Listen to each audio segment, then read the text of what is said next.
पूरी दुनिया में प्रवास होता है।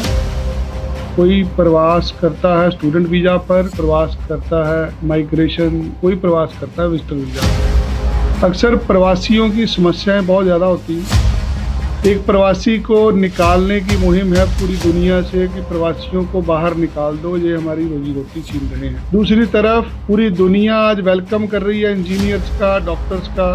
ना जापान के अंदर नर्सें हैं, ना इजराइल के अंदर लोग हैं। पूरी दुनिया रीबिल्ट हो रही है, रीबिल्ट करने के लिए इंजीनियर्स भी चाहिए। यहाँ पर ऑस्ट्रेलिया में 60,000 घर बनने हैं हर साल। और 60,000 घर कौन बनाएगा? कंस्ट्रक्शन वर्कर बनाएंगे। ये कंस्ट्रक्शन वर्कर कहाँ से आएंगे? पूरी दुनिया में माइग्रेशन होती है। माइग्रेशन के क्या क्या तरीके होते हैं, एक एक्सपर्ट से जानेंगे। अक्सर लोग मुझे भी पूछते हैं कि यार दुनिया में कोई भी कंट्री का मसला होता है, जो आगे एक्सपर्ट होता है वो पंजाबी आदमी क्यों होता है? आइए उनका स्वागत करते हैं और उनसे जानते हैं कि आज माइग्रेशन के क्या हालात हैं।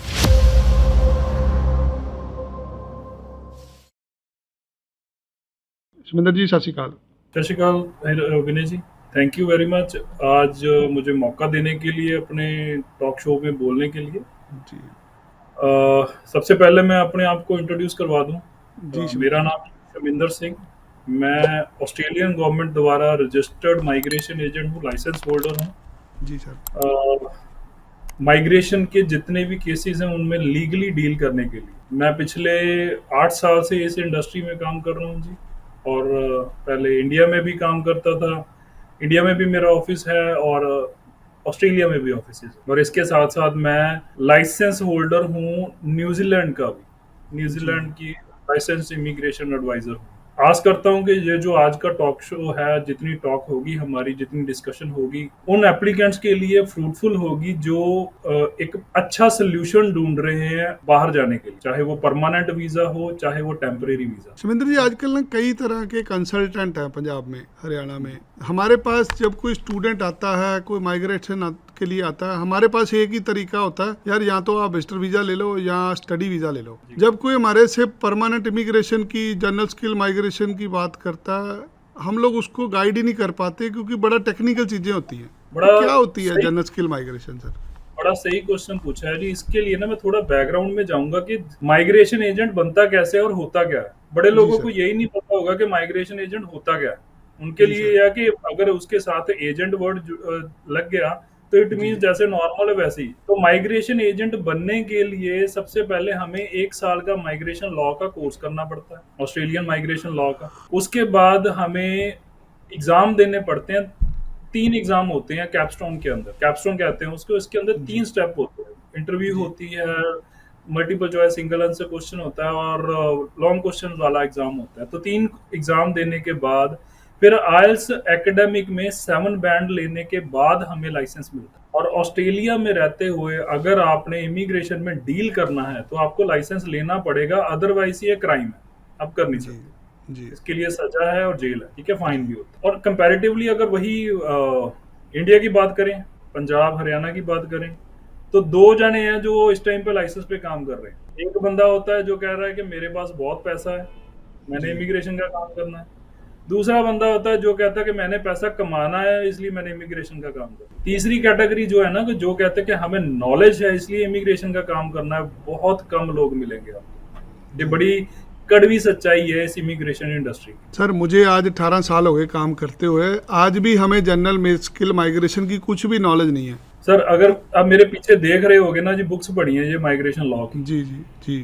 ठीक है, ये अगर मैं, ये 2 बुक्स हैं जी। अब इनका देख लो, कितना पढ़ना पड़ा होगा इसको जानने के लिए। जी। ठीक है, तो इजी नहीं है, डिफिकल्ट है, लेकिन ये है कि मजा आता है इसको, इस काम को करने में। अगर मैं अपनी बैकग्राउंड बताऊं, जैसे आपने बोला कि मैंने भी पीआर ली अपनी। मैं सॉफ्टवेयर इंजीनियर हूं एज अ प्रोफेशनल।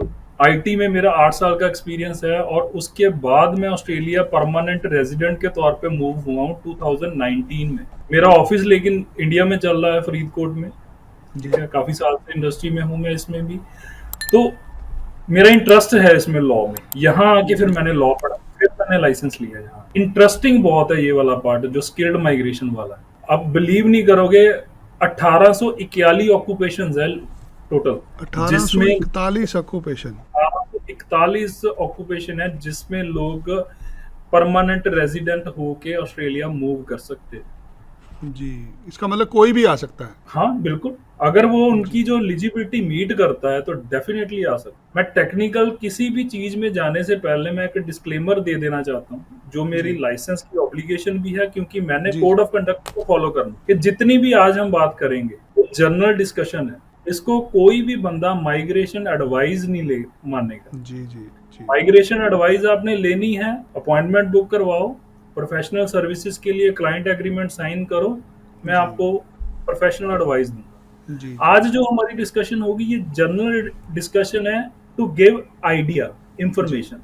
जी, इसको हम माइग्रेशन असिस्टेंस नहीं बोले। और इस इंफॉर्मेशन से अगर कोई बंदा अपनी कोई गलत फाइल करता है या कोई अपना डिसीजन गलत लेता है तो उसके लिए ना तो मैं और ना ही विनय हैरी जी रिस्पॉन्सिबल। नहीं, नहीं, बिल्कुल नहीं, हम तो लोगों को ज्ञान बाँट रहे हैं जी, बता रहे हैं होता क्या है, कैसे-कैसे होता है। काम जो करना है वो तो एक एक्सपर्ट नहीं करना है, जिसके पास लाइसेंस है उसी ने करना है जी। एग्जैक्टली वही है ना जी, ये एक जनरल एडवाइस होगी। जी, लेकिन जो भी है बाकी सबसे बड़ी चीज है, ब्यूटी क्या है, ऑस्ट्रेलिया का जितना भी काम है जी, बहुत ट्रांसपेरेंट है। इंटरनेट का जमाना है, हर चीज जी, आपको इंटरनेट पे मिलेगी। जो जी, जो मैं चीजें आज बोलूंगा, आप जहां मर्जी जाके, कोई भी एप्लीकेंट है जहां मर्जी जब मर्जी उसको क्रॉस वेरीफाई कर सकता है, क्रॉस चेक कर सकता है। कोई भी चीज उसको ऐसी नहीं मिलेगी जो कॉन्ट्राडिक्ट करती हो। तो सर ये होता क्या है जनरल स्किल माइग्रेशन? जैसे आपने बात शुरू करी थी ना कि हर कंट्री में माइग्रेंट्स की जरूरत है। अगर हम पास्ट में जाएं तो माइग्रेशन जो है शुरू से है, बहुत जी, टाइम से, लंबे समय से माइग्रेशन चल रही है, सदियों से चल रही है। जी, ठीक है, कभी अंग्रेज आ गए, कभी मुस्लिम आ गए, कुछ ना कुछ होता रहा है। एक जगह से दूसरी जगह माइग्रेशन हमेशा होती रही है। जी, और उसी वजह से ग्रोथ भी हुई है कंट्रीज की, और कई जगह पे नुकसान भी। अगर हम इन कंट्रीज की बात करें, यूएसए, कनाडा, ऑस्ट्रेलिया, ये जो कंट्रीज आज अपने आप को कहती हैं कि हम डेवलप्ड कंट्रीज हैं, इनकी डेवलपमेंट के पीछे 100% माइग्रेंट्स का हाथ है, उनकी मेहनत है। आपने बोला कि engineers, doctors, nurses, construction workers, trade workers, अगर इन सब लोगों ने अपने दम पे अपने स्किल को प्रूव करके डायरेक्ट परमानेंट रेजिडेंसी लेके मूव होना है, उसको कहते हैं जी skilled migration. General skilled migration इसका टेक्निकल नेम है, जीएसएम कहते हैं इसको, जनरल जी, स्किल्ड माइग्रेशन। इसके अंदर 3 कैटेगरीज होती हैं जी, 3 सब क्लासेस होती हैं, जी, 189, 190 एंड 490। सबसे पहली सब क्लास होती है 189। 189 सब क्लास का मतलब होता है इंडिपेंडेंट क्लास। जी, इंडिपेंडेंट क्लास में जब आपको अगर वीजा मिल जाता है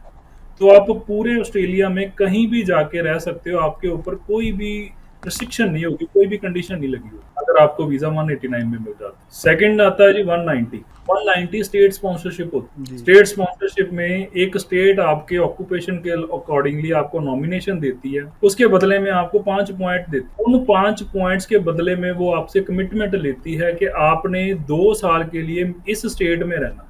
फॉर जी, एग्जाम्पल विक्टोरिया स्टेट है, विक्टोरिया स्टेट ने 5 पॉइंट एक ऑक्यूपेशन वाले बंदे को दे दिए है कि तू मेरी स्टेट में आके रहेगा, मैं तेरे को पीआर दिलवा रही हूँ, पर तूने 2 साल के लिए विक्टोरिया में रहना है। ये जी, आपके ऊपर रिस्ट्रिक्शन लगी, जी, ये मॉरल ऑब्लिगेशन होगी उस बंदे की।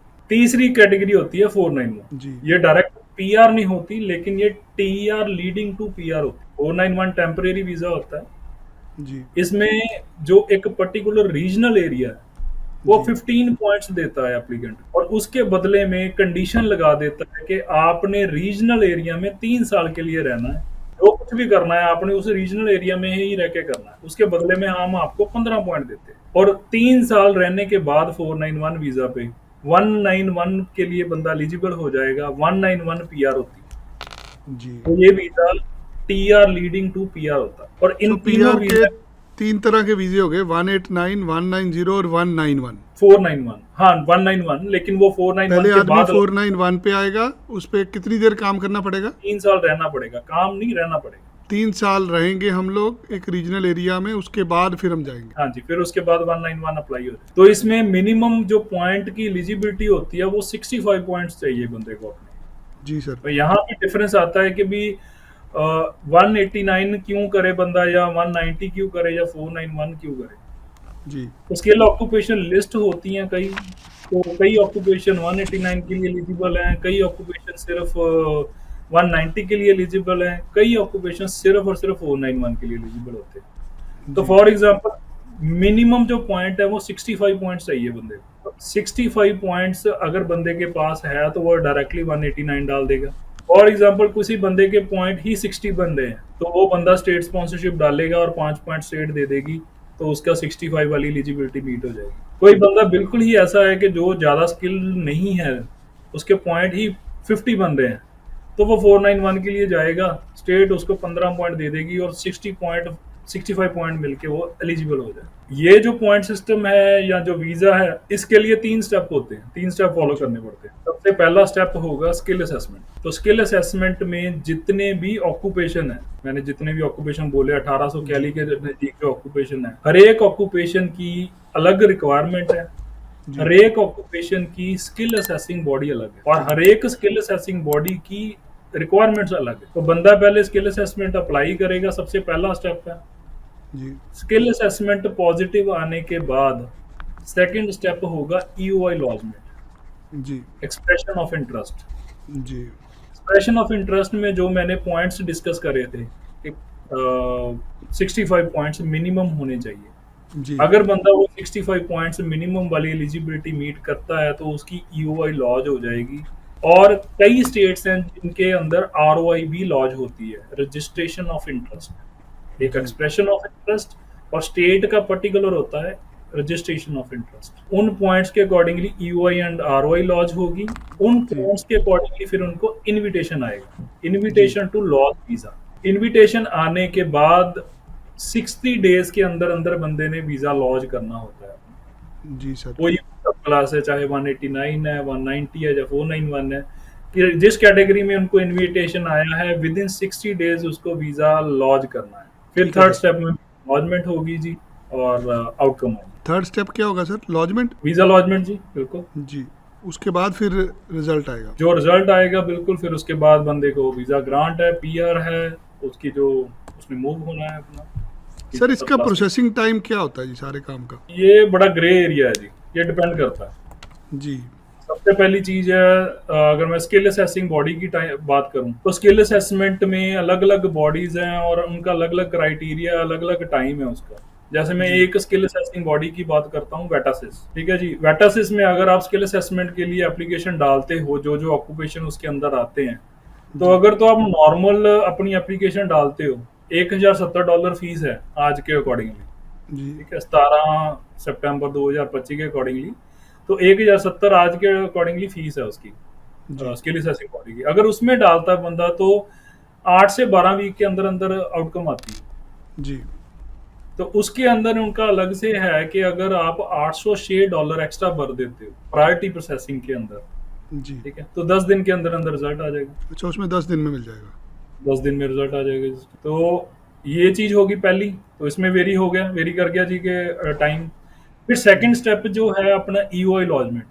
जी ईओआई लॉजमेंट में जो इनविटेशन आना है, उसमें जो टाइम कंज्यूम होना है या कितना टाइम लगेगा, ये टोटली एप्लीकेंट पे डिपेंड करता है कि कितने टाइम, कितने पॉइंट्स पे उसने अपना ईओआई डाली है। कई ऑक्यूपेशंस हैं जिनका इनविटेशन है जो 65 पॉइंट्स मिनिमम है एलिजिबिलिटी के लिए, और जो इनविटेशन है, कई ऑक्यूपेशंस के इनविटेशन 80 पॉइंट पे आते हैं, जी किसी के 70 पे आते हैं, किसी के 65 पे आते हैं। तो कौन सा ऑक्यूपेशन है, उसके कितने पॉइंट पे इनविटेशन आ रहा है और एप्लीकेंट के पास कितने पॉइंट्स, ये इस पे डिपेंड करेगा। अब इसमें बंदे की इंटेलिजेंसी, बंदे की प्रोफाइल। तीसरा जो स्टेप होता है वीजा लॉजमेंट, उसमें भी टाइम जो है डिफरेंस है। अगर तो 189 के अंडर डाल रहे हैं, उसमें कुछ ऑक्यूपेशंस है जो प्रायोरिटी में रखे हुए हैं उन्होंने, जैसे हेल्थ सेक्टर है, कंस्ट्रक्शन सेक्टर है। अगर उसमें 189 डाला है तो प्रोसेसिंग टाइम 3 महीने तक का रखा हुआ है। अगर 190 में जाते हैं तो 10 से 12 महीने का आउटकम टाइम रखा हुआ है। अगर 491 में जाते हैं तो 491 का 18 महीने से लेके 24 महीने तक भी हो जाता है टाइम कभी कभी। लेकिन ये ग्लोबल प्रोसेसिंग टाइम हमेशा वेरी करता है टाइम टू टाइम। जी डिपार्टमेंट ऑफ होम अफेयर्स की वेबसाइट पे लिंक होता है ग्लोबल प्रोसेसिंग टाइम का, उस जी पे आप सब सेलेक्ट करो कब आपने वीजा लॉन्च करा है, उसके अकॉर्डिंगली क्या एवरेज चल रही है आउटकम की, वो टाइम आ जाएगा। अगर इसको सर, अब अगर डिटेल इतना में इजी प्रोसेस है फिर लोग लाखों रुपए क्यों खराब कर लेते हैं जी? उससे पहले मैं ना पॉइंट सिस्टम बताना चाहूँगा। जी, जी, जी सर जी। फिर उससे पता चलेगा कि एप्लीकेंट्स को कि जो आप वर्ड यूज़ कर रहे हो ईज़ी वाला, जी, कितने बंदों को वो ईज़ी लगेगा, कितने बंदों को वो डिफ़िकल्ट लगेगा। सबसे पहले पॉइंट्स की बात करते हैं। पॉइंट मैंने पहले तो बता दिए कि सब क्लास कैसे पॉइंट देती है। हाँ जी, 189 0 पॉइंट्स देती है, 195 पॉइंट्स देती है और 491 15 पॉइंट्स देती है। जी, ठीक है? यहाँ पे मैं फिर एक बार डिस्क्लेमर दे दूँ कि आज 17 सितंबर 2025 की डेट के हिसाब से ये पॉइंट सिस्टम है, क्योंकि डिपार्टमेंट की है अपडेट कि शायद इसमें कुछ चेंजेस करें। तो जी, मैं नहीं चाहता कि आने वाले टाइम में अगर कोई बंदा फ्यूचर में वीडियो देखे और वो इसी पॉइंट सिस्टम के हिसाब से चलता है। तो एज के पॉइंट होते हैं। जी, अगर बंदे की एज 25 से 32 साल की एज है, तो जी, उसमें मैक्सिमम पॉइंट्स मिलते हैं उनको 30 पॉइंट्स। जी, उससे अगर कम है, 18 से 24 है, तो 25 पॉइंट मिलते हैं। जी, अगर 33 टू 39 है, उसके भी 25 पॉइंट है। 40 टू 44 है, तो उसके 15 पॉइंट्स होते हैं। और 45 के बाद, मतलब नॉट 45, 44 ईयर्स 11 मंथ्स 30 डेज, जिस दिन 45th बर्थडे होगा, वो एप्लीकेंट जीएसएम के लिए इनएलिजिबल हो जाएगा। ये अच्छा, अच्छा इसमें कर ही एज नहीं सकता। कर ही नहीं सकता जी, ये एज लिमिट है। जी, उसके बाद आ जाता है इंग्लिश लैंग्वेज का स्कोर। 6 ईच मस्ट है। 6 ईच बंदे के पास होना ही चाहिए। 7 ईच अगर बंदा करता है तो उसके 10 पॉइंट्स मिलेंगे। जी, अगर 8 करता है तो उसके 20 पॉइंट मिलेंगे बंदे। उसके बाद आ जाता है ओवरसीज वर्क एक्सपीरियंस। जो जी, बच्चे, हम ज्यादातर उन बच्चों को टारगेट कर रहे हैं जो इस टाइम ओवरसीज बैठे हुए हैं, इंडिया में बैठे जी, हुए हैं, कनाडा बैठे हुए हैं, यूके बैठे हुए हैं। वो अपना प्लान कर रहे हैं कि ऑस्ट्रेलिया मूव करना है। वो सारे जी, बंदे ओवरसीज वाले कैलकुलेट एक्सपीरियंस कैलकुलेट करवा सकते हैं। उसमें 3 साल के 5 पॉइंट है, 5 साल के 10 पॉइंट्स हैं और 8 साल के 15 पॉइंट्स मिलेंगे बंदे को। ऑन दी अदर हैंड अब आ जाते हैं ऑस्ट्रेलियन एक्सपीरियंस के, क्योंकि जी, सेम कैटेगरीज के अंडर जो ऑन शोर एप्लीकेंट्स होते हैं, जो ऑलरेडी यहाँ पे हैं, जो स्टूडेंट वीजा पे आए हैं या किसी और वीजा पे आए थे, उन्होंने वो एलिजिबल हैं। जी, जो ऑन शोर एप्लीकेंट्स हैं, उनको ऑस्ट्रेलियन एक्सपीरियंस के पॉइंट मिलते हैं। ऑस्ट्रेलियन जी, एक्सपीरियंस 1 से 2 साल के 5 पॉइंट मिलते हैं, 3 से 4 साल के 10 पॉइंट मिलते हैं, 5 से 7 साल के 15 पॉइंट मिलते हैं और 8 से ज़्यादा अगर एक्सपीरियंस उनका ऑन शोर पे है ऑस्ट्रेलिया में, तो उसके 20 पॉइंट्स मिलते हैं। फिर क्वालिफिकेशन में आ जाते हैं। जी, क्वालिफिकेशन में अगर बंदे ने डिप्लोमा किया हुआ है, तो 10 जी, पॉइंट मिलेंगे। किसी ने बैचलर करी हुई है, मास्टर्स करी हुई है, तो उसको 15 पॉइंट्स मिलेंगे। किसी ने पीएचडी करी हुई है, जी, उसको 20 पॉइंट मिलेंगे, डॉक्टरेट करी हुई है।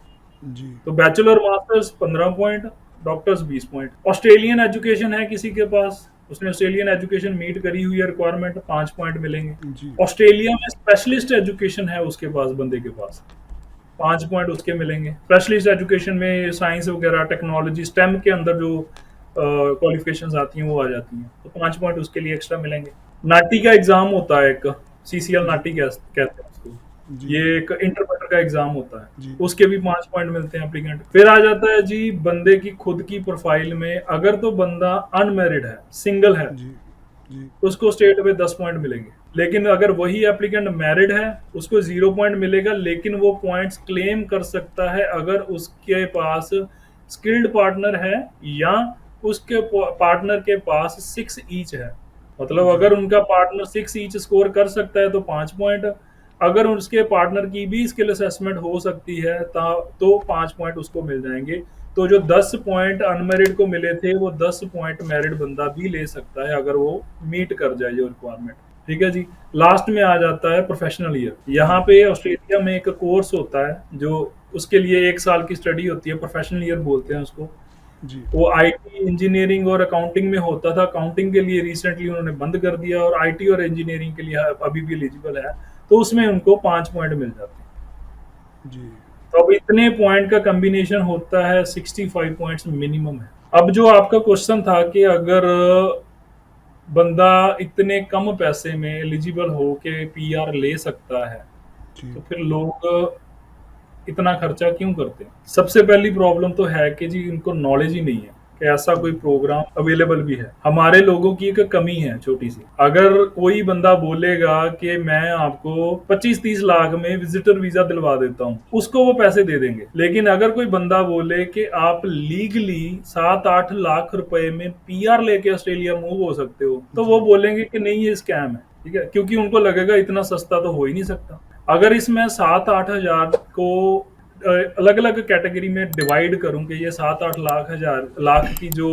अमाउंट है ये बनती कैसे, एक एस्टिमेटेड अगर मैं जी एक एप्लीकेंट की बात करूं जो एलिजिबल एप्लीकेंट है, जी मैं स्किल असेसिंग बॉडी वेटासिस के हिसाब से ले लेता हूँ। वेटासिस की मैंने जो बताया था कि नॉर्मल फीस है $1070 और उसकी जी जो प्रायोरिटी प्रोसेसिंग है $806 और मेरी जो उस टाइम पे प्रोफेशनल फीस होती है $1000।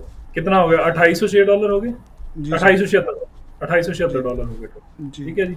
सेकंड स्टेप है ईओआई लॉजमेंट। जी डिपार्टमेंट की इस टाइम पे कोई फीस नहीं होती, मेरी जी प्रोफेशनल फीस होती है जी $2000। हो सकता है कई लोगों को लगे कि जी मैं महंगा हूँ, मैं हूँ महंगा क्योंकि मैं जी प्रोफेशनल हूँ, मैं अपनी जी प्रोफेशनल फीस चार्ज। तीसरे स्टेप में एप्लीकेंट ने वीजा लॉन्च करवाना है जब जी उसको इनविटेशन मिलेगा। तीसरे स्टेप में डिपार्टमेंट की फीस है 4970 आज के हिसाब से, जी सॉरी जी 4910 आज के हिसाब से। ठीक है जी। $2000 उस टाइम पे मेरी फीस होगी, तो मेरी टोटल डिपार्टमेंट मेरी जो टोटल प्रोफेशनल फीस है $5000। जी अंदाजा लगा लो $5000 डिपार्टमेंट की फीस और $2000 लगा लो स्किल असेसिंग बॉडी की फीस। हम्म, तो टोटल ओवरऑल बना $12000। तो $12000 को आप डिवाइड कर लो आज के डॉलर रेट के हिसाब से 55-56 के हिसाब से, कुछ तो भी नहीं कितना होता सर, खर्चा होगा इस कुछ भी नहीं एक होता। एप्लीकेशन इसमें अब पीटी का एग्जाम देना है, फॉर एग्जांपल 7 ईच लेना है, 8 ईच लेना है, उसके लिए बंदा 2 एग्जाम दे रहा है या उसके लिए बंदा 10 एग्जाम दे रहा है, वो बंदे पे डिपेंड करता है कितना खर्चा करना है, अपनी कितना इंटेलिजेंट है बंदा। तो अगर इस प्रोफाइल के अकॉर्डिंगली इतने एक्सपेंसेस में अगर बंदा मूव कर सकता है तो why to spend 25-30 lakh. Sir जो 491 या 190 की हम लोग स्पॉन्सरशिप लेते हैं उसके लिए कोई पैसे नहीं देने होते किसी को? नहीं जी, नहीं स्पॉन्सरशिप के लिए पैसे नहीं देने होते हैं। कई जो स्टेट्स में, जैसे मैंने आपको बताया था कि जी ईओआई के साथ साथ आरओआई डलती है, कुछ स्टेट्स की आरओआई के नॉमिनेशन के टाइम पे कुछ नॉमिनल सी फीस है। फॉर एग्जांपल साउथ ऑस्ट्रेलिया है, साउथ जी ऑस्ट्रेलिया नॉमिनेशन के टाइम पे $359 चार्ज करता है नॉमिनेशन फीस। तो जी ये इट इज नथिंग अगर देखा जाए जी तो $359 15-20 हजार रुपया भी नहीं बनता। तो उसमें नॉमिनेशन के चार्जेस हैं नॉमिनल से। ईओआई के टाइम पे कोई चार्जेस नहीं है, वो जब उनको इनविटेशन आ जाएगा उस टाइम पे उन्होंने पे करना। तो कई स्टेट्स के पैसे है ही नहीं, जैसे विक्टोरिया है, विक्टोरिया का नॉमिनेशन का कोई फीस नहीं है। जितना ट्रांसपेरेंसी से आपने बताया मुझे लगता है लोगों को क्लैरिटी मिलेगी, क्योंकि इसके बाद कुछ रह ही नहीं जाता, हर आदमी अपने पॉइंट खुद कैलकुलेट कर सकता है। जी सर मैंने पहले भी बोला था कि ऑस्ट्रेलिया पीआर का जो सिस्टम है ना बहुत जी ट्रांसपेरेंट है। जी ऑस्ट्रेलिया चाहता है, ऑस्ट्रेलिया जी चाहता है कि बंदा देखे, खुद खुद जी नॉलेज ले। इसीलिए डिपार्टमेंट हमेशा उनको एनकरेज भी करता है। डिपार्टमेंट की वेबसाइट पे ना आपको जगह जगह पे लिंक मिलेगा। ओमारा जी की वेबसाइट, ओमारा है जो हम माइग्रेशन एजेंट्स को मॉनिटर करती है। वो हमेशा कहते हैं कि माइग्रेशन एजेंट की एडवाइस लो, माइग्रेशन एजेंट से आप सर्विसेज लो। जी अगर आप खुद नहीं कर सकते तो माइग्रेशन एजेंट से एडवाइस लो। जी लेकिन उससे पहले कहते हैं कि माइग्रेशन एजेंट को वेरीफाई करो। वो जी वेरीफाई कैसे करना है? वहां पे उन्होंने लिंक दिया हुआ कि जी रजिस्टर्ड माइग्रेशन एजेंट की डिटेल्स सर्च करो। जैसे मैं रजिस्टर्ड माइग्रेशन एजेंट हूँ, मेरा मारा नंबर है 22179995। उमारा की वेबसाइट पे जाओ, वहां पे लिखो 22179995, मेरी सारी डिटेल्स आ जाएगी। तो इट मींस आपको होगा कि यार मैं एक ऑथेंटिक बंदे के पास जा रहा हूँ। और उसी के साथ आपको लिंक मिलेगा जहां पे कंप्लेंट सेक्शन है, उसमें आपको ये भी दिखेगा कि किन किन बंदों के लाइसेंस उमारा ने कैंसिल करे हैं जिन्होंने गलत काम किया। ठीक है, तो इन चीजों ट्रांसपेरेंसी इतनी है। जो मैंने पॉइंट सिस्टम बताया, जो मैंने स्किल असेसिंग बॉडीज की बात करी है, जो ऑक्यूपेशन लिस्ट है, ये सारे का सारा डाटा आपको डिपार्टमेंट ऑफ होम अफेयर्स की वेबसाइट, ऑस्ट्रेलिया की वेबसाइट पे आपको मिल जाएगा। कोई भी ऐसी चीज नहीं है जो हिडन है। अगर आप स्किल असेसिंग बॉडीज पे जाओगे, उनकी स्किल असेसिंग बॉडी की क्या रिक्वायरमेंट है, उन्होंने क्या मांगा है, किस मतलब जैसे मैंने बोला कि हर एक स्किल असेसिंग बॉडी की अलग अलग रिक्वायरमेंट है, जी उसको आप जनरलाइज नहीं कर सकते। जैसे मैं चलो दो दो ऑक्यूपेशन को अभी इस टाइम पे मैं 3 ऑक्यूपेशन में आपको एलाबरेट कर देता हूँ जी जो मेजर होते हैं हमारे। जी अगर मैं आपके पास अगर आप क्लाइंट आएगा ना तो 3 कैटेगरीज मेजर होंगी। जी ठीक है, सबसे पहले होंगे अकाउंटेंट जिन्होंने बीकॉम करी हुई है इंडिया में, कुछ जी सब्जेक्ट मीट करते हैं। उनके लिए स्किल असेसमेंट डालने के लिए सबसे पहले क्राइटेरिया कि उनके पास 7 ईच होना चाहिए, जी आज में हो या पीटी में हो, जी फिर वो स्किल असेसमेंट डाल सकते हैं। अगर उसके उसी बिना तरह डाल भी मैं नहीं सकते? नहीं जी, उसके बिना एलिजिबल ही नहीं है बंदा। जी। और वेटासिस के अंदर जितने ऑक्यूपेशन आते हैं, ठीक है, वेटासिस में ऑक्यूपेशन आते हैं जो फार्मिंग वाले ऑक्यूपेशन हैं, रेस्टोरेंट मैनेजर हो गया, बैंक वाले हो गए, बैंक ब्रांच मैनेजर हो गया, फाइनेंशियल एडवाइजर हो गया। जी। जो वेटासिस वाले ऑक्यूपेशन है, उनको कोई इंग्लिश लैंग्वेज की रिक्वायरमेंट नहीं है स्किल असेसमेंट के टाइम पे, सिर्फ ठीक है, अकाउंटेंट को है। अकाउंटेंट को है। जी। थर्ड जो ऑक्यूपेशन सबसे ज्यादा जो इन डिमांड है, जो सबसे ज्यादा नर्सिंग वाले एप्लीकेंट्स, जी। बैचलर ऑफ नर्सिंग करी हुई है, जी। उनको स्किल असेसमेंट डालने से पहले एनक्लेक्स क्लियर करना है, जी। फिर उनको ऑस्की क्लियर करना है, जी। फिर एफ्रा के साथ रजिस्ट्रेशन लेनी है। यहाँ की जो जी। बॉडी है रजिस्टर्ड नर्सिस की, जैसे पंजाब में पीएनआरसी है, यहाँ जी। एफ्रा होती है, उसके साथ रजिस्ट्रेशन लेनी है, फिर आप स्किल असेसमेंट डाल सकते हो। उसके बिना असेसमेंट भी नहीं लगेगी? नहीं लगेगी जी। उसके साथ भी 3 में 7 और राइटिंग में 6.5 स्कोर चाहिए। जी। अब तीसरा ऑक्यूपेशन जो सबसे ज्यादा डिमांड में भी है, शॉर्टेज भी है उसकी, और अपने एप्लीकेंट्स भी बहुत हैं, teacher, secondary teacher, primary teacher, middle school teacher. Teachers की जो स्किल असेसिंग बॉडी है, उनकी सबसे पहली रिक्वायरमेंट है कि आपने हमें आईएलटीएस एकेडमिक में 8877 लेके देना है। 8877। अगर आज भी बंदा 8877 ले लेता है टीचर आईएलटीएस एकेडमिक में, वो डायरेक्ट पीआर हो सकता है। और सबसे बड़ी हर्डल यही होती है, जब तक 8877 है नहीं, वो बंदा स्किल असेसमेंट अप्लाई ही नहीं कर सकता। तो अगर अब इतना देखो आइल्स का स्कोर होता है तो उसकी असेसमेंट आराम से हो जाती है।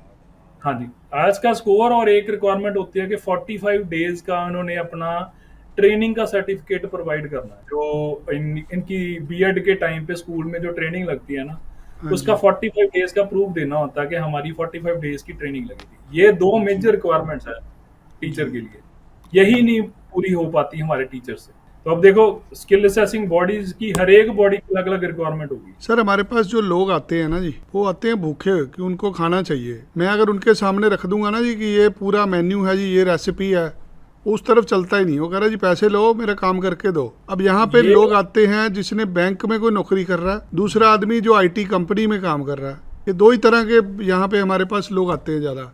एक मैं कंप्यूटर वही प्रोफेशनल का क्या करेंगे सर? मैं वही बोलने लगा था कि आपने ना मेरे मुंह की बात छीन ली है कि जी। कॉम्बिनेशन, 3 चीजों का कॉम्बिनेशन चाहिए मेरे को। जी। एक उनकी एजुकेशन, जी। एक उनकी एम्प्लॉयमेंट, उस जी। और उस एम्प्लॉयमेंट के फाइनेंशियल प्रूफ। सबसे पहली क्या दिक्कत होती है कि एजुकेशन ही नहीं होती। प्लस जी। 2 करी हुई है, जी। ठीक है, बैचलर करी हुई है इंजीनियरिंग में, पर जी। जॉब कर रहे हैं बैंक में, जी। ऐसे ही है ठीक सर। है। अच्छा, तीसरी बात, अगर आईटी वाला बंदा है, एक आईटी वाला बंदा है, उसने बैचलर ऑफ कंप्यूटर एप्लीकेशंस करी हुई है, आईटी कंपनी में as a software engineer job कर रहा है। जब उससे मैंने फाइनेंशियल प्रूफ मांगे, तो कह रहा है जी सैलरी कैश आ रही है मेरे पास, मैंने जी। आईटीआर नहीं कभी भरी, मेरे पास जी। फॉर्म 16 नहीं है, मेरे हम्म। पास ईपीएफ के डॉक्यूमेंट नहीं है, ठीक है। हम्म। तो ये तीनों चीजों का कॉम्बिनेशन आपके पास है, एजुकेशन है, उसके रेलेवेंट आपके पास एम्प्लॉयमेंट है, उसके बाद आपके पास उसके फाइनेंशियल प्रूफ हैं, आप अप्लाई जी। कर सकते हो। सबसे अगर मैं एक कैटेगरी बताऊं, आप भी हैरान हो गए कि अच्छा ये भी एलिजिबल है। मैंने एक और पॉडकास्ट करा था, उसमें भी यही हेडिंग था मेरा। मेरे पास एक एप्लीकेंट आता है, मेरे को कहता है सर मैंने पीआर लेनी है जी। जी। मैं क्या काम कर रहा है, वो स्टूडेंट वीजा के लिए आया था, सॉरी। मैं काम क्या कर रहा है, कह रहा है जी मैं वेला हूँ। मैं जी वेला का मतलब करते तो होगे ना कुछ। जी हाँ, मैं खेती बाड़ी करता हूँ। हम्म। अच्छा, मैं क्वालिफिकेशन क्या है, कह रहा है जी मैंने बैचलर ऑफ एग्रीकल्चर करी हुई। वो बंदा अपने आप को वेला कह रहा है, बैचलर ऑफ एग्रीकल्चर करी हुई है, 5-6 साल से खेती बाड़ी कर रहा है, जे फॉर्म उसके नाम पे है, उसके फादर साहब ने जो लैंड है वो भी उसके नाम करवा रखी है, और वो बंदा अपने आप को वेला बोल रहा है। ये हम लोगों की मेंटालिटी है, मेंटालिटी नहीं है, क्योंकि हमें पता ही नहीं है कि फॉरेन कंट्री में इसको भी स्किल के अंदर जाना जाता है, एग्रीकल्चर को भी। तो उसकी skill assessment as a mix crop farmer हुई है। तो ये भी एक ऑक्यूपेशन है, मिक्स क्रॉप फार्मर, जी। ठीक है। इसके अलावा bee farmer, fish farmer, cattle farmer, 18 category हैं कम से कम जो फार्मिंग के अंडर आती हैं। भैया के बैचलर ऑफ एग्रीकल्चर करने वाले कितने हैं, या जो जिसने बैचलर ऑफ एग्रीकल्चर करी है वो फार्मिंग करने वाले कितने हैं। अगर फार्मिंग कर रहे हैं तो उनके नाम पे जे फार्म मोस्टली होते हैं पेरेंट्स के नाम पे। तो कम्बिनेशन नहीं मिलता इन 3 चीजों का, बहुत स्किल्ड पीपल पड़ी है, बहुत स्किल्ड पीपल है, बड़े लोग हैं जो जिनके पास स्किल है, 8-8 साल का एक्सपीरियंस है, उनको गाइडेंस नहीं है, उनको पता ही नहीं है। हमें एजुकेशन, वर्क एक्सपीरियंस और फाइनेंशियल प्रूफ, ये तीनों एक साथ चाहिए, है ना जी? बिल्कुल। अब यहाँ पे कई लोग फाइनेंशियल को गलत इंटरप्रेट कर सकते हैं फंड में। हमें फंड नहीं चाहिए, स्किल्ड माइग्रेशन के लिए फंड रिक्वायरमेंट नहीं है। कोई 25-30 लाख 40 लाख के फंड नहीं दिखाने आपने, जी ये प्योरली आपके एम्प्लॉयमेंट, आपके स्किल के ऊपर। If you are skilled, most welcome. जो एक बढ़िया आजकल डिस्कशन का मुद्दा बना हुआ है all over countries, Australia, Canada, UK, US के इमिग्रेंट्स, जी इमिग्रेंट्स मास माइग्रेशन को रोका जाए। अगर उसको डिटेल में देखो, व्हाट इज मास माइग्रेशन, वो कह रहे हैं कि हर बंदे को मत बुलाओ, हर बंदे को मत बुलाओ। जैसे कनाडा में हुआ, कनाडा में क्या हुआ, जो बंदा गया वो वापस नहीं आया, चाहे वो विजिटर वीजा वाला हो, चाहे कुछ भी हो, जो बंदा लैंड कर गया ना वो वापस नहीं आया। इसके मुकाबले अगर मैं ऑस्ट्रेलिया की बात कराऊं, ठीक है पिछले कुछ टाइम में लूप होल निकले और बड़ी दुनिया मूव हो गई, नहीं तो हमेशा ऑस्ट्रेलिया में क्रीम आई है। अच्छा स्कोर ले सकता है जो बंदा, पीटी में जो अच्छा स्कोर लेगा, जो इंग्लिश लैंग्वेज में अच्छा स्कोर होगा, अच्छे पॉइंट होंगे, वो पीआर ले सकता है। क्रीम लोग आए हैं, क्रीम आई है। मास माइग्रेशन के जो प्रोटेस्ट करते हैं वो माइग्रेशन के अगेंस्ट नहीं है, वो भी चाहते हैं कि स्किल्ड पीपल आए, स्किल्ड लोग हमारे पास आए। जितने यहाँ पे डॉक्टर्स हैं, जितने यहाँ पे अकाउंटेंट्स हैं, जितने यहाँ पे लॉयर्स हैं, सारे इमिग्रेंट्स हैं। एशियंस हैं, एशियंस में इंडियन, पाकिस्तानी, चाइनीज। 80% जो ये पोस्ट हैं ऑस्ट्रेलिया में, खासकर जीपी हो गए, डॉक्टर्स हो गए, नर्सिंग वाला स्टाफ हो गया, हॉस्पिटैलिटी हो गया, सारा ही इमिग्रेंट्स के पास। तो ऐसा नहीं है कि वो कहते हैं कि इमिग्रेंट्स आए नहीं, स्किल्ड माइग्रेशन हो, जहाज भर के ना आए, ये नहीं होना चाहिए। कहने का मतलब तो जेन्युइन लोग चाहिए ऑस्ट्रेलिया को सिर्फ। बिल्कुल, लोग कहते हैं कि ऑस्ट्रेलिया अगेंस्ट है जी। अगर आप रीसेंट अनाउंसमेंट सुनो ऑस्ट्रेलियन गवर्नमेंट की, जो रीसेंट इस साल का जो उन्होंने कोटा निकाला है, 1,85,000 बंदा पक्का करना है। परमानेंट वीजे के लिए कोटा जो दिया उन्होंने, 1,85,000 बंदे के लिए दिया है। तो इसमें आप कह नहीं सकते कि गवर्नमेंट माइग्रेशन के अगेंस्ट है। वो कह रही है कि अपना स्किल प्रूव करो, पीआर ले लो। 1,85,000 पिछले 2-3 साल से हम लोग दुबई में ऑफिस चलाते हैं। दुबई में हमें स्किल भी मिलती है, इंग्लिश भी मिलती है, हर चीज मिल जाती है, क्वालिफिकेशन नहीं होती लोगों के पास सर उसका भी हल है जी, उसका भी सोल्यूशन है जी। क्योंकि जिन ऑक्यूपेशंस की आप दुबई में बात कर रहे हो ना, ये ऑक्यूपेशन मोस्टली होंगे ट्रेडमैन होते हैं, ये ट्रेड वर्कर्स होते हैं। तो उनके लिए आरपीएल की ऑप्शन होती है, रिकॉग्निशन ऑफ प्रायर लर्निंग, ठीक है। उसके अकॉर्डिंगली उनको ऑस्ट्रेलियन एजुकेशन मिल सकती है, बिना कॉलेज में जाए, बिना पढ़े। अगर वो अपना स्किल प्रूव कर सकते हैं, मिनिमम जो एलिजिबिलिटी है एक्सपीरियंस की, उसको मीट कर सकते हैं, अपनी एम्प्लॉयमेंट के प्रूफ दे सकते हैं, तो उनको डायरेक्टली ऑस्ट्रेलियन एजुकेशन मिल जाएगी, ग्रांट हो जाएगी। उसके बेसिस पे स्किल असेसमेंट मिल जाएगी, उस स्किल असेसमेंट के बेसिस पे वो पीआर ले सकते हैं। और मजे की बात यह है कि ये जो ऑक्यूपेशन है, वेल्डर हो गए, प्लम्बर हो गए, पेंटर हो गए, टाइलर हो गए, ठीक है, प्लास्टर वाले हो गए, रूफ टाइलिंग वाले हो गए, इन सबको 65-70 पॉइंट्स पे पीआर मिलती है, सबसे कम पॉइंट्स में। सर कंस्ट्रक्शन वर्कर को प्रायोरिटी में गिना जाता है आज के दिन? बिल्कुल जी, बिल्कुल। इनकी 3-4 महीने में प्रोसेसिंग हो सकती है इनकी। एबीएस की वेबसाइट है, ठीक है, ऑस्ट्रेलिया की एबीएस की वेबसाइट है, उस पे ऑक्यूपेशन की शॉर्टेज लिस्ट मिलती है। वेबसाइट खोलो और वहां पे जाके आप लिख दो कि ये वाला ऑक्यूपेशन, पेंटर लिख दो, आपको हर जगह पे वो लाल लाल दिखेगा, हर स्टेट में, Victoria, New South Wales, South Australia, Western Australia, ACT, हर जगह पे आपको लाल दिखेगा। जो जहां पे ग्रीन दिख रहा है उस पे लिखा हुआ एनएस, नो शॉर्टेज जी। जो लाल दिख रहा है उस पे शॉर्टेज लिखा हुआ। तो आप ट्रेड वाला कोई भी ऑक्यूपेशन एबीएस की वेबसाइट पे जाके देख सकते हैं जी। अगेन वही बात है, ट्रांसपेरेंट प्रोसेस है ऑस्ट्रेलिया का। ये चीजें कभी किसी ने बताई ही नहीं सर कि जिसके पास क्वालिफिकेशन नहीं है वो भी जा सकता है। सर मैं 3 साल से लगा हुआ जी बताने के लिए। ठीक है, मेरी प्रॉब्लम ये है कि मैं एक बड़े छोटे से शहर में बैठा हूँ, फरीदकोट में, तो बड़ी कोशिश करता हूँ कि स्किल्ड माइग्रेशन के जितना ज्यादा से ज्यादा एप्लीकेंट्स को अवेयर कर सकूं, मैं करता हूँ। सोशल मीडिया के थ्रू भी करता हूँ, मेरे सोशल मीडिया चैनल्स हैं सारे, यूट्यूब पे, इंस्टाग्राम पे, फेसबुक पे, target success immigration and education के नाम पे। मेरी ज्यादातर जो वीडियोस उस पे आप देखोगे सारी इंफॉर्मेशनल ही होती है कि किस वीजा के लिए क्या रिक्वायरमेंट्स है, स्टूडेंट वीजा वाला अगर यहाँ आके कोर्स चेंज करता है उसको क्या क्या दिक्कत होगी, क्या प्रॉब्लम आ सकती है, पॉइंट सिस्टम, ये जो आज पॉइंट सिस्टम मैंने आपको बताया है, पता नहीं कितनी वीडियोस में मैं ये पॉइंट सिस्टम। सर उत्तर भारत से ज़्यादातर लोग स्टूडेंट वीज़ा पर मूव होते हैं जी। एक कैटेगरी है ये, अदरवाइज लोग ऐसे हैं जो जिनकी सिंपल वर्डिंग ये होती है कि भाई पैसे ले लो, जैसे मर्जी भेज दो। आज मैं और आप वीडियो बना रहे हैं, इस वीडियो के नीचे कमेंट मिलेंगे आपको, जी। इस वीडियो के बाद आपको और मेरे को कांटेक्ट करने वाले भी होंगे जो कहेंगे कि जी जैसे मर्जी करके ना हमें भेज। आपने बोला था कि 7 लाख में भी पीआर हो सकते हो, मैं 10 लाख देता हूँ, मेरे को पीआर करवा दो। ऐसे ऐसे भी लोग होंगे, आएंगे। लेकिन उन्होंने अंडरस्टैंड नहीं करना, उन्होंने पूरी वीडियो नहीं देखनी। सब क्लास 482 बहुत ज्यादा प्रमोट की जाती है जी पंजाब जी में, जी वीजा लगता नहीं किसी का, जी। लेकिन जो मुझे स्कैम लगी। करने वाले हैं बहुत प्रमोट करते हैं। उस चीज के लिए मैंने एक वीडियो बना दी कि भाई उसमें मैंने बताया कि सब क्लास 482 की रिक्वायरमेंट्स क्या है। जी ये वीजा नहीं लग सकता, बहुत मुश्किल है अगर अपने इंडिया से लगवाना है। लोगों ने वीडियो नहीं देखी, जी सिर्फ उसका थंबनेल पढ़ा 482। मेरा और मेरी प्रॉब्लम क्या होती है कि हर जगह पे मैं अपना पर्सनल नंबर देता हूँ, जी मेरा पर्सनल नंबर आपको हर सोशल मीडिया पे मिलेगा। मेरा और मेरे स्टाफ का दिमाग खा लिया ऑल ओवर पंजाब से, ऑल ओवर इंडिया से कॉल होने, मेरा भी लगवा दो जी 482। भाई वीडियो पूरी सुन लो, देखो उसमें मैंने क्या बोला। इजी जो खाने के लिए मिलेगा ना, अभी सब प्लस 462 आया पीछे, जी पंजाब इंडियन गवर्नमेंट ने दिया। 13-14 लाख रुपया लोगों ने मांगा, 13-14 लाख में सब प्लस 462 वीजा लोगों ने सेल करा।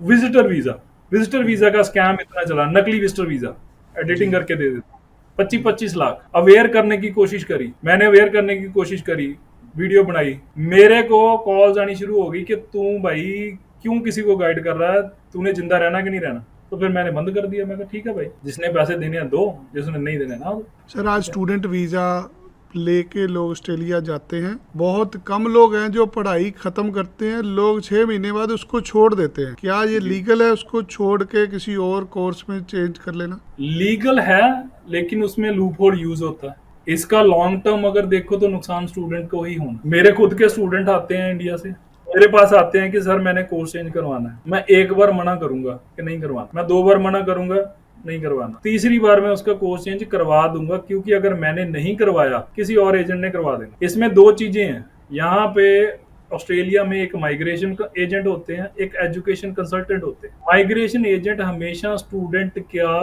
पीआर का देखेगा कि उसका फ्यूचर कैसे होगा, 3 साल बाद उसका पाथवे क्या होगा, कि जब वो 3 साल बाद मेरे पास आए तो मैं उसको कुछ दे सकूं। एजुकेशन कंसल्टेंट का होता है कि आज आ गया ना ये, इसका कोर्स चेंज करवाओ, मेरे को कॉलेज से कमीशन मिलना चाहे, इसकी पीआर होती हो नहीं होती ना हो, इसमें स्टूडेंट भी जिम्मेवार है। रिसेंट एक वीडियो में मैंने बताया था कि मेरा एक स्टूडेंट फरीदकोट से आया, यूनिवर्सिटी ऑफ तस्मानिया में उसकी एडमिशन करवाई, उसकी डायरेक्ट फ्लाइट नहीं थी यूनिवर्सिटी ऑफ तस्मानिया, उसकी फ्लाइट जानी थी मेलबर्न से, मेलबर्न उतरना था फिर जाना। बंदा मेलबर्न से तस्मानिया गया ही नहीं। मैंने उसको कॉल करा कि भाई यूनिवर्सिटी कॉल कर रही है, तू जा क्यों नहीं रहा है। जिसके घर पे आया वो बंदा बोल रहा है कि नहीं जी इसका कोर्स चेंज करवाना है। चलो मैं क्या, मैं आपसे नहीं बात करूंगा, मेरी स्टूडेंट से बात करवा दो। स्टूडेंट से बात करी, क्या उसकी वर्डिंग थी कि सर कोठी भी तो डालनी है, मैंने नहीं जाना जी। मैं कहा ठीक है कोई चक्कर नहीं, ये 3 साल पहले की बात है। अब जो रिसेंट आप लोगों ने भी सुनी होगी न्यूज के, ऑस्ट्रेलिया में 8 कॉलेजेस की क्वालिफिकेशन कैंसिल हुई, जिन्होंने ऐसे फ्री में क्वालिफिकेशन बांटी थी।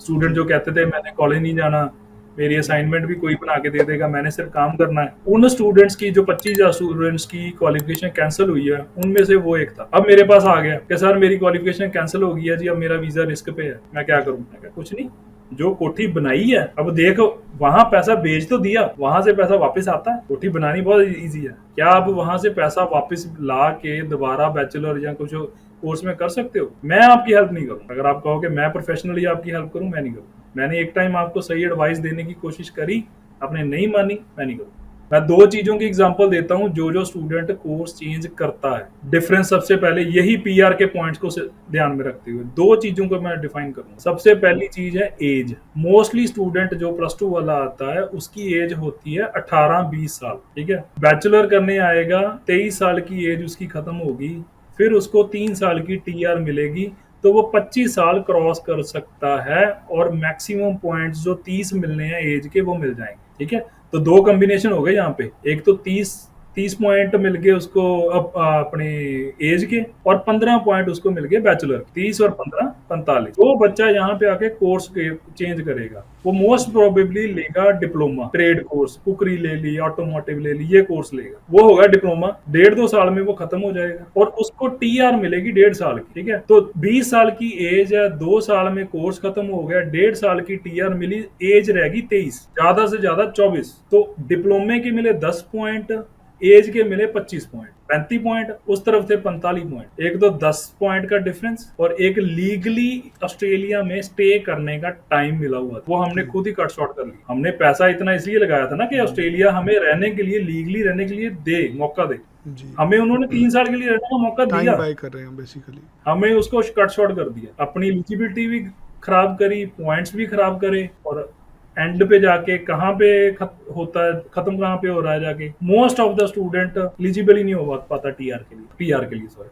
अब हम वीडियो बना रहे हैं, ठीक है, जो एप्लीकेंट ऑस्ट्रेलिया में बैठा है वो ये भी कहेगा कि मैं ऑस्ट्रेलिया में बैठा हूँ जी, मेरी तो पीआर हुई नहीं। ठीक है, भी आप कहते हो कि ऑस्ट्रेलिया पीआर इजी है, सबसे बड़ी एग्जांपल मैं हूं, मैं खुद इंडिया से पीआर आया हूं। अगर आप पीआर ले सकते हो ना तो इंडिया से भी लेके जा सकते हो। अगर आप ऑस्ट्रेलिया में रहते हुए पीआर नहीं ले पा रहे, या आप किसी अपने रिलेटिव की एग्जांपल देते हो कि वो बंदे ने अभी तक पीआर नहीं हुआ, उसको 13 साल हो गए, तो उस बंदे से आप सीखो कि उसने गलती क्या करी थी। उस बंदे ने सबसे पहली गलती यही करी होगी कि उसने अपनी कोर्स चेंज करा होगा। आप उस एक बंदे को फॉलो करते हो जो 13 साल से पीआर नहीं हुआ, आप उन हजारों बंदों को फॉलो नहीं करते जो 4-4 साल बाद, 5-5 साल बाद पीआर भी हो रहे हैं। बैचलर ऑफ नर्सिंग करा हुआ स्टूडेंट है कोई भी, मेरे को एक भी स्टूडेंट दिखा दो जो बैचलर ऑफ नर्सिंग करने आया था, नर्सिंग करने के बाद 2-3 साल के अंदर अंदर वो पीआर नहीं हुआ।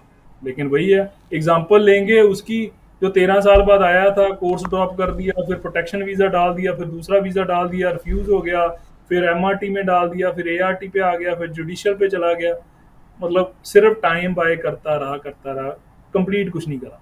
बहुत कम लोग हैं जो मैंने आपकी तरह देखे हैं जो इतना ट्रांसपेरेंसी से लोगों को बताते हैं। एक स्टूडेंट जब इंडिया से आता है ना जी, उसको यहाँ पर सौदा होता है, उसके साथ बोली लगती है स्टूडेंट की। स्टूडेंट जो मेलबर्न सिडनी में उतरा, वो ऑक्शन पे चला जाता है, हर कॉलेज एजेंट को लालच देता है जी मैं आपको बोनस दूंगा, मैं कमीशन दूंगा, बोलियां दे दे के तो बच्चे का कॉलेज कोर्स चेंज होता है जी होता है बिल्कुल। मिनिमम 25%, मैक्सिमम 40 से 50% तक कॉलेज कमीशन देता है फीस में से।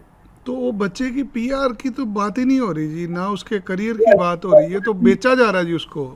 एजुकेशन कंसल्टेंट को क्या लेना देना जी, ये सौदे हो रहे हैं ये तो लोगों के जी, काटा जा रहा है बच्चों को। ये स्टूडेंट खुद जिम्मेवार है उसके लिए। सर वो इनोसेंट है, 18 साल उसकी उम्र है, उसको जिसने उठाया एयरपोर्ट से उसके पीछे लग गया, जिसके साथ रह रहा है उसके पीछे लग गया। हाँ ये है, जिसके घर पे आया रिश्तेदार वो कह रहा है कि क्योंकि उसमें मैं आज तक आपके जैसा माइग्रेशन एजेंट नहीं देखा जो पीआर की बात करता है। लोग तो माइग्रेशन एजेंट भी यही बात करते हैं जी, कॉलेज चेंज करो, कोर्स चेंज करो, ये ट्रेड कोर्स कर लो, वो कोर्स कर लो। सर मेरे ऑफिस में हर रोज 15 के करीब कॉलेज के रिप्रेजेंटेटिव आते हैं, हमें बच्चे दो जी, हम बच्चे दो। मैं गिन के बता सकता हूँ कि मेरे ऑन शोर पे 4 या 5 स्टूडेंट हो गए ओवरऑल कॉलेजेस में, और मैं ऑनलाइन बोल रहा हूँ, इसको कॉन्ट्राडिक्ट नहीं कर सकता कोई बंदा, कोई कॉलेज वाला उठ के आके कह दे। सर मैं ऐसे माइग्रेशन एजेंट को जानता हूँ जिनके पास 2-2 हजार बच्चा है, वो कभी इस कॉलेज में पढ़ाते हैं, कभी दूसरे में, कभी तीसरे में, क्योंकि दुकान है जी, दुकान है ये, कमीशन की दुकान है। एक कॉलेज को बोला जाता है बच्चा पढ़ने नहीं आएगा, हमें कमीशन भी चाहिए, पढ़ने भी नहीं आएगा, हमें बोनस बताओ क्या दोगे। उनको डायरेक्ट किया जाता है एजेंट की तरफ से कि मैं भेज रहा हूँ इस बच्चे को, ऐसे होना चाहिए। क्या सरकार कुछ नहीं करती सर ऐसे माइग्रेशन एजेंट्स के लिए? कंसल्टेंट्स को मॉनिटर करने वाला कोई नहीं है, माइग्रेशन एजेंट्स को करते हैं। और अब जो सबसे बड़ी गाज गिर रही है वो कॉलेजेस पे इसलिए गिर रही है, जो कॉलेजेस ऐसे, उनको लिटरली उनको कॉलेजेस नहीं बोला गया, उनको प्रिंटिंग प्रेस बोला गया है जी रिसेंट टाइम में, जिन्होंने सर्टिफिकेट से प्रिंट करके दिए हैं लिटरली। 25,000 के करीब क्वालिफिकेशन कैंसिल हुई हैं, ठीक है। उसके अलावा 8 कॉलेजेस हैं जो बंद हुए जी, ठीक है। अगर इसको मैं कंबाइनली देखूं कि इस टाइम पे जो बॉडी है इनको मॉनिटर करने वाली, जी कम से कम 200 के करीब कॉलेजेस हैं जो अभी भी अंडर मॉनिटरिंग चल रहे हैं, जी जिनकी क्वालिफिकेशनें कैंसिल होंगी। आज से 2-3 साल पहले से मैं बोल रहा हूं कि आने वाले टाइम में क्या होगा, माइग्रेशन एजेंट और यूनिवर्सिटी 2 प्लेयर रह जाएंगे मार्केट में। एजुकेशन कंसल्टेंट और कॉलेजेस, इनको ऑस्ट्रेलिया खत्म करने वाला है, जी क्योंकि सबसे पहली मार दी एजुकेशन कंसल्टेंट पे कि कॉलेज उनको कमीशन नहीं दे सकता। जी अब कमीशन बंद करने वाले हैं, जी कमीशन नहीं। जब कमीशन ही नहीं होगा फिर कोई कोर्स भी नहीं चेंज करवाएगा। एजुकेशन कंसल्टेंट की तो तोड़ दी ना हड्डी, रीढ़ की हड्डी।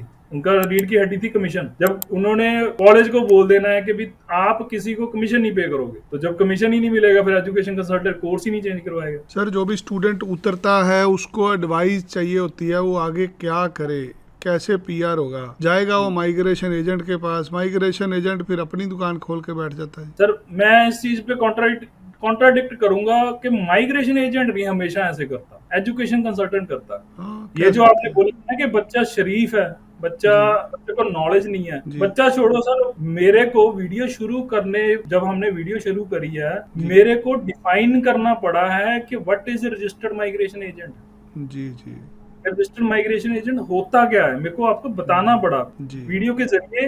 ये जो ऑडियंस है उसको बताना पड़ा कि रजिस्टर्ड माइग्रेशन होता हाँ, क्या है। डिफरेंस क्या होता है दोनों में। ठीक है, वो स्टूडेंट जो यहाँ पे आता है उसको पता ही नहीं है। हम्म। मोस्टली जिसके घर पे रह रहा है, सो कॉल्ड जी। उसका रिश्तेदार है, कोई दोस्त है, उसका किसी ना किसी एजुकेशन वाले के साथ साथ है, सेटिंग है कि मैं तेरे को जी। बच्चा दूंगा, तू थोड़ा सा कमीशन मेरे साथ शेयर कर लियो। जी। बस ये गेम चलती। पीआर सर, के अगर लिए किसी बच्चे ने आपको मिलना हो गाइडेंस के लिए, आपका दफ्तर कहाँ पे है ऑस्ट्रेलिया में? सर मेरा ऑफिस है जी मेलबर्न सिटी में, 343 लिटिल कॉलिंस स्ट्रीट, जी। Suite 1102, level 11। जी, डाउनटाउन में है ना, सीबीडी? सिटी में, हाँ जी, मेलबर्न सिटी के सीबीडी। अंदर। हाँ जी, सीबीडी। तो आप अवेलेबल रहते हैं वहाँ पे? मैं 5 दिन तो अवेलेबल होता ही हूँ जी, बाकी अपॉइंटमेंट पे है। जी। अच्छे अगर अपॉइंटमेंट ले इंडिया सकते से हैं। कोई अगर इंडिया से कोई बंदा आपसे डील करना चाहे, उसके लिए क्या विधि है? क्या ऑनलाइन गाइडेंस होती, कैसे होता है? बिल्कुल सर, बिल्कुल ऑनलाइन होती है जी। अपॉइंटमेंट लेनी है, जूम पे अपॉइंटमेंट होती है, कन्वर्सेशन करनी है, आप कॉल कर सकते हो अपॉइंटमेंट लेके। आपने अपनी प्रोफाइल डिस्कस करनी है, आप अपना रिज्यूमे भेजो, जी। मैं असेस करके आपको आउटकम दूंगा कि आप एलिजिबल हो, आप नहीं हो, कर सकते हो, नहीं कर सकते हो। यस, ऑप्शंस हैं सारा। बहुत सारे स्टूडेंट स्टूडेंट ना जी, आज के दिन बहुत सारे स्टूडेंट हैं जिनको कोई गाइडेंस नहीं मिल रही। तो जी। मैं चाहूंगा ज़्यादा से ज़्यादा स्टूडेंट आपको रीच आउट करें, ताकि उनकी ज़िंदगी वहाँ खराब ना हो। और जो सर, लोग इंडिया इसी से जाना चाहते हैं वो अपनी असेसमेंट आपसे एक बार ज़रूर कराएं। देखो, इसीलिए एग्री करा सर मैं कि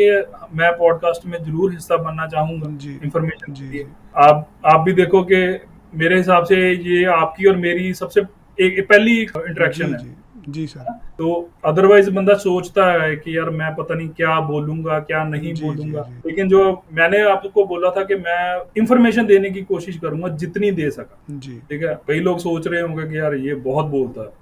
जी, मेरे को जी होता है कि यार एप्लीकेंट का नुकसान ना हो, उसका जी बेनिफिट हो ना, कोई चक्कर नहीं है। अगर मेरे पास क्लाइंट नहीं भी आना चाहता ना आए। बहुत माइग्रेशन एजेंट्स हैं, जी लेकिन आप माइग्रेशन एजेंट के पास जाओ, हमारा की वेबसाइट पे ढूंढो कि कौन कौन से माइग्रेशन एजेंट्स हैं, वहां पे उनका नाम ढूंढो, उनका कॉन्टेक्ट इन्फॉर्मेशन लो, उनसे काम करवाओ। लेकिन एक देखिए सर, जेन्युइन और मिस गाइडेंस के अंदर जो डिफरेंस है ना, जी, उसको समझना जरूर सीखो। मेरा सर 17 साल का करियर है। मैं आज तक हजारों बच्चों को विदेश भेजा है। हम लोग माइग्रेशन एडवाइस नहीं देते क्योंकि हमें उसके बारे में नॉलेज नहीं है, ना हमने कभी ऑस्ट्रेलिया में जाके काम करा। हम तो इंडिया से सिर्फ फाइलें लगाते हैं। मैं तो लोगों को यही कहूँगा कि किसी को हमारा की साइट पे जाने की ज़रूरत नहीं है। हम लोग जिम्मेदारी लेते हैं। एक बार आप शमिंदर जी को संपर्क करिए, ये इंडियन आदमी है, आपको सही सलाह दे देंगे। आप किसी गोरे के पास जाएंगे, को $500 ले लेगा, वो $8 ले लेगा, पता नहीं उसका क्या लालच है क्या नहीं है। कम से कम शमिंदर जी आपकी प्रॉब्लम समझ के आपको गाइड तो करेंगे ना। एक और डिफरेंस होता है जी, बड़ी दुनिया है हमारी कम्युनिटी में ना, ये चीज है प्रॉब्लम छोटी सी। जी वो गोरे के पास जाएंगे जी और गोरा जो है वो एक ईमेल का रिप्लाई करने का भी $200 लेगा, वो हाँ भर जी, देंगे। ऐसी बात। जी काम भी उसने नहीं करना एप्लीकेशन पे, जी काम भी उसकी टीम करेगी। जी गोरे को पता भी नहीं होगा। गोरे को मिलेंगे भी सिर्फ एक बार जब इनिशियल कंसल्टेशन होनी है। जी इनिशियल कंसल्टेशन के टाइम पे गोरा मिलेगा, बात करेगा, ठीक है जी मेरी टीम आपसे डील कर लेगी, दैट्स इट। उसके बाद एप्लीकेशन कहाँ पहुंची, क्या अपडेट है, नहीं, कुछ नहीं होगा। मैं खुद अपने एप्लीकेंट्स को अपडेट देता हूँ। आज ही कुछ एप्लीकेंट्स की आउटकम आई है, जो भी है मैं खुद उनको अप्रोच करता हूँ कि भाई तेरी आज स्किल असेसमेंट पॉजिटिव आई है। आज ही मॉर्निंग में मेरे एक मिक्स क्रॉप फार्मर की स्किल असेसमेंट पॉजिटिव आई है, एक मेरी रजिस्टर नर्स की स्किल असेसमेंट पॉजिटिव आई है। एक ये जो प्लम्बर था मेरा, ऑफशोर से इंडिया से प्लम्बर था, उसकी स्किल असेसमेंट पॉजिटिव आई है। उनको मैंने खुद उनको अप्रोच करा कि मैं उनको कॉल करता हूँ, उनके जो डॉक्यूमेंट रहते हैं, मैं ऐसा नहीं है कि मैं परमात्मा हूँ, ठीक है। नहीं सर, जिम्मेदारी तो लेनी पड़ती है ना सर। कुछ परमात्मा एप्लीकेंट हम नहीं हैं, बट परमात्मा ने ही भेजा ना जी हमें। हम पैदा हुए हैं, मैं किसी बताता मकसद के लिए पैदा हुए हैं ना। एक एप्लीकेंट आया, उसने एनक्लेक्स करा हुआ है, उसने ऑस्की के लिए ऑस्ट्रेलिया आना है, उसने जी। मेरे को अप्रोच करी कि सर आप मेरी एप्लीकेशन लगाओ। मेरा विजिटर वीजा, मेरे से आज विजिटर वीजा उसका रिफ्यूज हुआ है, क्योंकि विजिटर वीजा पे आके उसने ऑस्की का एग्जाम देना। लेकिन मेरी उससे पहले कमिटमेंट थी कि मैं अपनी प्रोफेशनल फीस चार्ज नहीं करूंगा आपको, क्योंकि मेरे को पता है कि डिपार्टमेंट ने इसको रिफ्यूज करना है।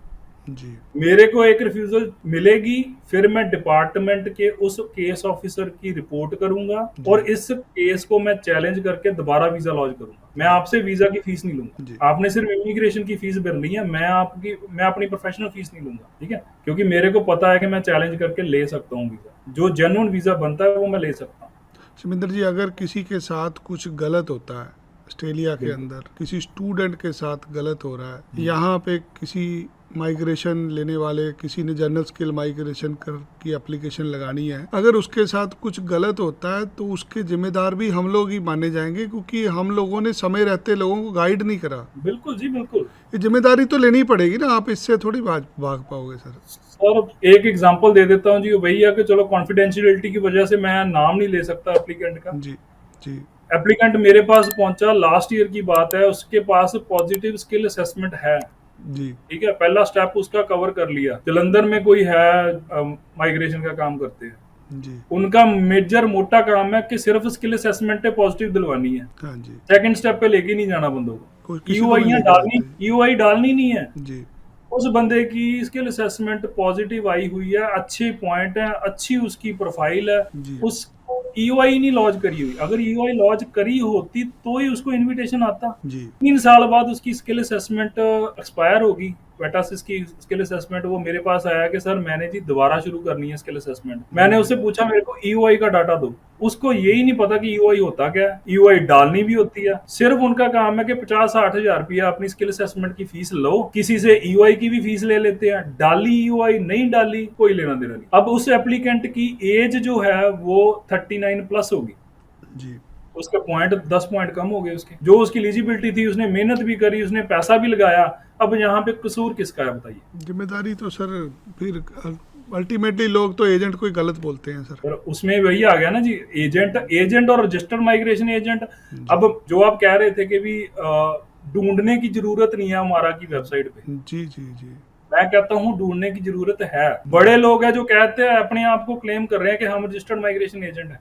जी जी। उनके लाइसेंस खत्म हो रखे होते हैं, कईयों की होते ही नहीं है, कंप्लेंटें चल रही है, सब कुछ ही नहीं है, नजर आता कई है। लोग हाँ जी स्टडी नहीं है। मैं चलो एक रियल लाइफ एग्जांपल देता हूँ आपकी। मेरे साथ जो इंसिडेंट हुआ था, जी मैंने जब अपना ये लॉ की डिग्री कंप्लीट करी, पीछे लगी हुई है, जी वो होती है ना खुशी अपनी के भी सोशल मीडिया पे डाल दो। मैंने सोशल मीडिया पे डाल दी। पंजाब में एक ऑफिस वाला बंदा है, उसने फोटो का प्रिंट आउट लिया, स्नैपशॉट लिया, उसके ऊपर नाम चेंज करा, ऑफिस में टांग लिया। चलो जी बताओ, ऐसे बैठे हैं हमारे शेर। जी। सर बहुत बहुत धन्यवाद, आपने बड़े अच्छे से एक्सप्लेन करी सारी चीज़ें। मेरे पास बहुत सारी स्टूडेंट की समस्या, हम जल्दी दोबारा से संपर्क करेंगे आपके साथ, सो दैट स्टूडेंट के लिए कुछ बेनिफिट कर सकें आप। जरूर जरूर जरूर विनय। जितने भी लोग ये वीडियो देख रहे हैं, आप सबको विनती है, आपकी कोई भी समस्या है, आप माइग्रेशन एजेंट से डील करना चाहते हैं, शमिंदर जी माइग्रेशन एजेंट हैं, मेलबर्न में इनका दफ्तर है। ये भारत में नहीं बैठे, ये मेलबर्न में रहते हैं, इनके खर्चे भी डॉलरों में होते हैं। इसलिए अपनी असेसमेंट कराइए, और जब भी इनसे काम करना है, इनकी कोई असेसमेंट की फीस होगी, मिलने की फीस होगी, इनको संपर्क करके इनसे समय लीजिए। अगर ये आपसे फीस लेके कुछ आपको समझाएंगे तो आपको वो ज्ञान मिलेगा जो लीगल तौर पर सही होगा। कुछ और जानना चाहते हैं, शमिंदर जी को कांटेक्ट करिए, हमें बताइए, कमेंट में लिखिए। किसी भी तरह का कोई भी इशू है ऑस्ट्रेलियन माइग्रेशन से रिलेटेड, आपको सारी की सारी लीगल हेल्प शमिंदर जी से मिल सकती है। शमिंदर जी बहुत बहुत धन्यवाद आज के इस प्रोग्राम के लिए। जाते जाते आप कुछ कहना चाहेंगे? थैंक यू विनय जी। सबसे पहले तो ये है कि आपकी टीम का थैंक यू, जिन्होंने मेरे को अप्रोच करा इस पॉडकास्ट के लिए। जी सर। बस यही आस है कि अगर मेरी आपकी इस कन्वर्सेशन से अगर किसी एक बच्चे का भी बेनिफिट हो जाता है तो समझ लो हमारा ये जो घंटा लगाया वो पूरा हो गया, उसकी हमें कोई मोल मिल गया। मैं कोशिश करूंगा सर आपको दोबारा संपर्क करूं ताकि वो लोगों को और ज़्यादा अच्छी सर्विस आप दे पाएं। जरूर जी, जरूर। जी थैंक यू विनय धन्यवाद जी। सर, धन्यवाद सर। Thank you.